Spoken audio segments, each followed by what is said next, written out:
Ma'am, अभी क्या कहना चाहिएगा? अभी जैसे उपेंद्र कुशवाहा और अभी जदयू के बीच में अभी एक चल रही है, उसके बारे में आपका क्या राय है? मतलब बड़े बड़े सीनियर नेताओं का इस तरीके इस से टाइप की टिप्पणी आप जब अपने ही लीडर्स को करते हैं तो दोष तो मैं उन्हीं को दूंगी जो इस टाइप की बातें करते हैं। अभी तक आपको नहीं लगा था कि वो एहसान फरामोश है कि नहीं, सडनली उन्होंने अपना स्टैंड लिया, उन्होंने कुछ बातें क्लियर की तो आपको लगने लगा। तो इतना सालों तक आपको नहीं पता था कि वो क्या है। तो ये तो सरासर मतलब मान लीजिए कि उनके पार्टी के अंदर में उनके लीडर्स के बारे में वो क्या सोचते हैं वो फाइनली उनके जुबान से आया। तो इस मैंने आप क्या बोलेगा, मैंने it is a very sad for ये सब बातें इतने सालों बाद उनको सुनना पड़ रहा है। उसके वही तो मतलब मैं एक से एक, जैसे कि इतना ज़्यादा उनका पुराना रहा भी है। उपेंद्र कुशवाहा जी का भी एक खेमा जो है, बहुत उनका एक अपना खेमा है और वो बहुत ही जाने माने लीडर्स हैं। वो कि बोल भी रहे हैं कि बहुत दिनों से वो अपने सीएम से बात करने के लिए वो अपने चीज़ों को रख भी रहे थे, लेकिन उनकी बातों को अनसुना कर दिया जा रहा था। देखिए आजकल हमारे ऑनरेबल सीएम साहब किसी के बारे में कुछ सोचते ही नहीं है। मैं आपको पहले भी बता चुकी, मैं फिर बता रही हूँ। सीएम साहब की नीतियों में से एक नीति बहुत क्लियर है, उनको कोई मतलब नहीं है राज्य से, जनता से जब कोई मतलब नहीं है। जिन्होंने उनको सीएम की कुर्सी दी एनडीए के साथ जब वो आए थे, और अभी अचानक से वो महागठबंधन में जाने के बाद, जैसे कहते हैं ना संगति का असर, तो कहीं ना कहीं भाई आरजेडी के साथ आने के बाद जैसे उनके नेता सोचते हैं वो सोच इनके अंदर भी आ गई। इसको कहते हैं अनएथिकल टॉक। आप एथिक्स को टोटली भूल चुके हैं कि आपको राज्यों की जरूरत क्या है, आपके नेताओं की दर्द क्या है। और जब आप कोई आपसे बात करना चाहेंगे आप उसको उनको भी डेट पे डेट या फिर फाइनली वो इतना ज्यादा परेशान होके लोगों को फाइनली पार्टी से बाहर जाना पड़ेगा या फिर ऐसा वो बात करेंगे। तो कहीं ना कहीं हमारे ऑनरेबल सीएम साहब की क्रेडिबिलिटी के साथ साथ we have a question mark on his leadership. और ये ऑनरेबल सीएम के अपना रियलिटी चेक है कि भाई आज अगर ठीक है उनके नाम के आगे सीएम है, लेकिन एक्चुअली क्या वो उस लायक काम कर रहे हैं? चाहे वो अपने नेताओं के लिए हो, चाहे हमारे राज्य के लिए हो, चाहे युवाओं के, एवरीबडी, कोई उनसे खुश नहीं है। देखिए एक आदमी नहीं खुश होता हम समझे, लेकिन आपके पार्टी के इतने सारे इंपॉर्टेंट नेता, वरिष्ठ नेता के साथ साथ लोग, तो कहीं ना कहीं उनके लिए ये रियलिटी चेक है। उनको अपने ऊपर क्या कहते हैं एक स्कैन करना चाहिए कि भाई मैं क्या हूँ, मैं क्या कर रहा हूँ, मेरा ऐसा स्थिति क्यों है, लोग मेरे से नाराज क्यों हैं, मेरे अपने लोग में मेरे से खफा क्यों हैं। ये सारी बातें उनको अपने बारे में सोचना चाहिए। बट अनफॉर्चुनेटली आदमी का जब अहंकार अपने वजन से ज्यादा, अपने सोच से ज्यादा हो जाए तो उसको हम लोग कहते हैं कि द टाइम इज फिनिश। अभी ऑनरेबल सीएम साहब का करियर का अंत समय आ गया और ये भी उनको भी बहुत अच्छा से पता है, लेकिन वो स्वीकार नहीं है।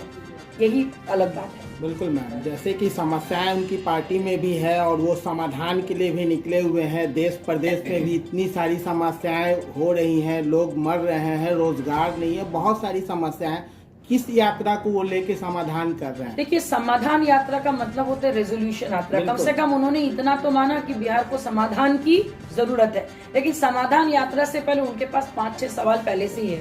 पहले तो आपका सारण में जो आपकी हत्याएं हुई बिकॉज ऑफ शराब की वजह से, एनएचआरसी का रिपोर्ट कोई जवाब नहीं, बीएसएससी का पेपर लीक का कोई जवाब नहीं, बीपीएससी का कोई जवाब नहीं।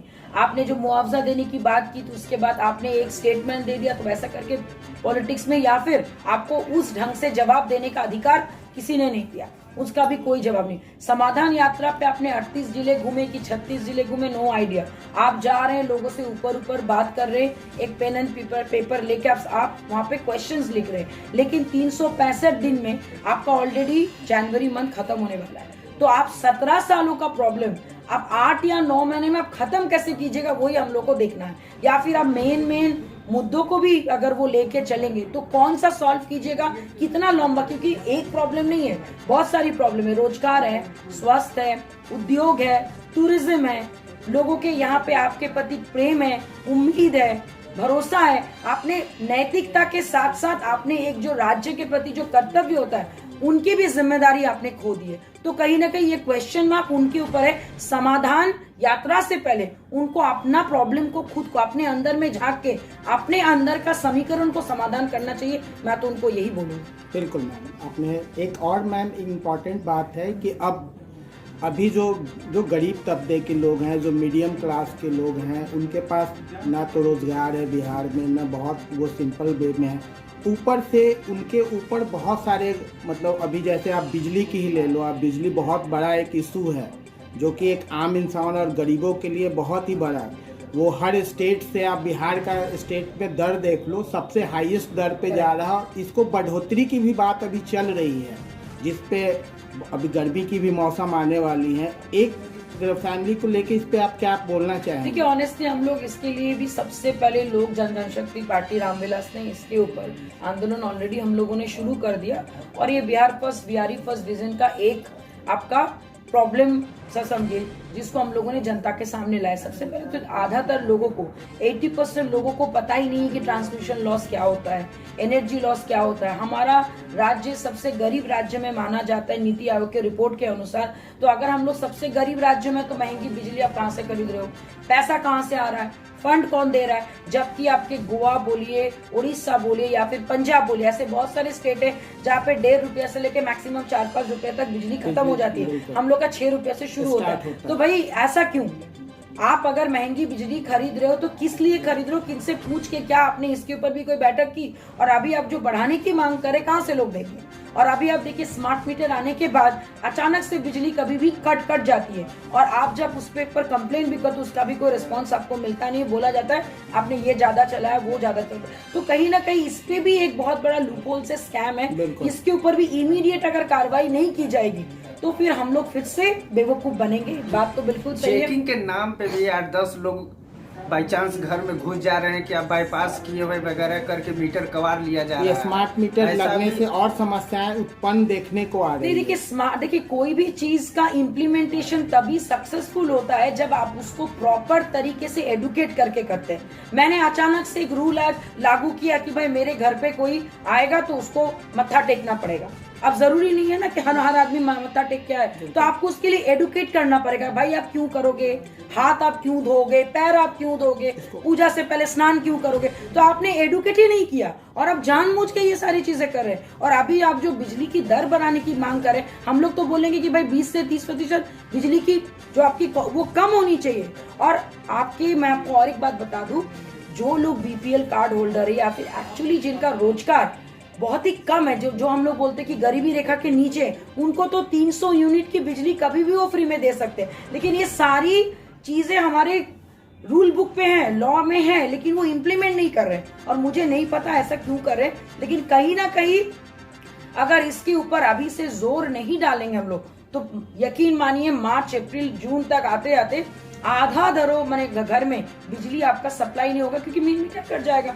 लोग आपके देखिएगा उस वक्त गर्मी में मर गए। तो ये चीज होने से पहले हम लोग इसका आगाज ऑलरेडी कर चुके। मैं जनता को भी जागरूक करूंगी। इसके लिए जरूरत हो तो धरना प्रदर्शन से लेकर आंदोलन, हम लोग को बिजली विभाग के ऑफिस में जितने भी सीनियर लोग हैं उनके साथ बैठ के मीटिंग करनी चाहिए और इसका सॉल्यूशन इमीडिएटली होना चाहिए। क्योंकि ये कोई पार्टी का प्रॉब्लम नहीं है, ये पूरा राज्य का प्रॉब्लम है। खाना पीना, बिजली, गैस, ये एक जन समस्या है और इसके ऊपर मुख्यमंत्री जी का कहीं पे कोई आवाज तक नहीं। तो ये उनको बताना होगा कि एनफ ऑफ दिस, अभी आपको जवाब देना पड़ेगा कि भाई आप ऐसा क्यों कर रहे हैं। दूसरा मैम एक है कि हमारे यहाँ इंडस्ट्री, लॉ एंड ऑर्डर नहीं अच्छे होने से यहाँ पे बिहार में कोई निवेशक आना नहीं चाहता है। कोई अभी तक कोई न उद्योग है, न रोजगार है, न कुछ भी कर लो। बाकी स्टेट आप देख लो, बंगाल देख लो, हर जगह देख लो, बहुत सारे निवेशक हैं, रोजगार है, लेकिन यहाँ उस तरीके का आज तक नहीं हो पाया। बिल्कुल, मैं आपको ऑनेस्टली बताऊं, जस्ट आपके ऑनरेबल सीएम साहब जैसे अपने पलटी मारे थे महागठबंधन में आने का जब ऐलान, उसके कुछ हफ्ते पहले शाहनवाज जी ने अनाउंसमेंट किया था कि उद्योग आएगा। और देखिए ये जगह जो है ना, ये वर्जिन लैंड है, यहाँ पे बहुत कुछ हो सकता है। उद्योग तभी संभव होगा जब आप बिहार की छवि क्लियर करेंगे। और अभी जैसे ही सरकार बदली, लोग डर के मारे, मैं तो ऐसे बहुत सारे इंडस्ट्रीज को जानती हूँ जो अपना उद्योग हटा के अलग अलग दूसरे स्टेट में लेके चले गए। तो उनका जब तक यहाँ पे रोजगार का अगर आपको स्रोत बनाना है तो आपको इंडस्ट्री को लाना पड़ेगा। और इंडस्ट्री तभी आएगी जब बिजली का दर कम होगा, लेकिन वो क्योंकि वो दे नहीं पाएंगे, तो कहीं ना कहीं आप चारों तरफ से बिहार की विकास कैसे नहीं हो उसकी राजनीति कर रहे हैं। बिल्कुल। बिहार की विकास की राजनीति होती तो अभी तक उद्योग होता, बड़े बड़े यहाँ पे कंपनीज होते, अच्छे अच्छे निवेशक होते, बाहर से फॉरेन फंड इतना आता है, वो सारी चीजें होते। लेकिन यहाँ पे क्या हो रहा है, कुछ भी चारों तरफ से आपने बिहार को क्या क्या एक साइड में कर दिया, एक आइलैंड बना दिया कि यहाँ पे आओगे तो एक आपका गाना बहुत ज्यादा फेमस नहीं हुआ था, आइए ना बिहार में कट्टा फोड़ देंगे कपार में। तो अगर आप इस टाइप की छवि अगर आप बनाओगे बिहार की, तो इमेजिन कीजिए पढ़े लिखे लोग तो छोड़िए, जो लोग कम पढ़े लिखे वो भी डर जाएंगे। तो ये सारी चीजें बदलना बहुत ज्यादा जरूरी है, और ये अकेले आपके या मेरे से नहीं होगा। We have to be strict. और इस बार ये चीजें 24-25 में जब इलेक्शन होगा तब साफ क्लियर कर देना होगा कि भाई छवि, अगर सीएम की छवि, अगर ऑनरेबल सीएम फिर से नीतीश कुमार होगा, चाहे वो ABCD पार्टी में जाए, XYZ पार्टी में जाए, लेकिन वोट नहीं देना। क्योंकि अगर वो 17 सालों में बदलाव नहीं किए, वो किसी भी पार्टी के साथ जाए तो वो तभी भी नहीं करेंगे। बिल्कुल सही। एक ऐसा इन्वायरमेंट बनाना होगा तभी कोई निवेशक या इंडस्ट्री यहाँ आएंगे। और उसके लिए आपको चाहिए एक बहुत ही शार्प और क्लियर। देखिए ऐसा नहीं कि लोग यहाँ पे नहीं जाते, लोग बहुत इमोशनल है, लोग अपने जाति को लेके इमोशनल है, अपने बच्चों को लेके इमोशनल है, और इमोशन में जिनको जो अफोर्ड कर पाते वो यहाँ से बाहर चले जाते हैं, जो अफोर्ड नहीं कर पाते वो यहाँ पे वैसे ही रहते हैं। सालों साल आप क्या कहते हैं, गवर्नमेंट आप एग्जाम दे रहे हो, उसका कुछ आगे कुछ होता नहीं है। बहुत कम लोग हैं जो मेरिटोरियस है वो निकल जाते हैं, और जो नहीं होते वो उम्मीद लगा रहे हैं, और 28 सालों तक आप यही करते हो। तो भैया आप कमाओगे कब, एडुकेशन कब लोगे, कब अपने घर की आप अपने ये लोगे जिम्मेदारी। तो ये सारी चीजें सोचने वाली बात है। मतलब इतना ज्यादा करप्शन 17 सालों में सिस्टम में आ गया है, उसको एक दिन में तो साफ निकलेगी। साफ करने की रणनीति अगर अभी से बनेगी तो 25 में आगाज बहुत ही स्ट्रॉन्ग और बहुत ही क्लियर होगा, और एक लाइन में होना चाहिए प्रोग्रेसिव बिहार, नथिंग एल्स। चलिए मैम, हम लोगों से बातचीत करने के लिए बहुत बहुत धन्यवाद।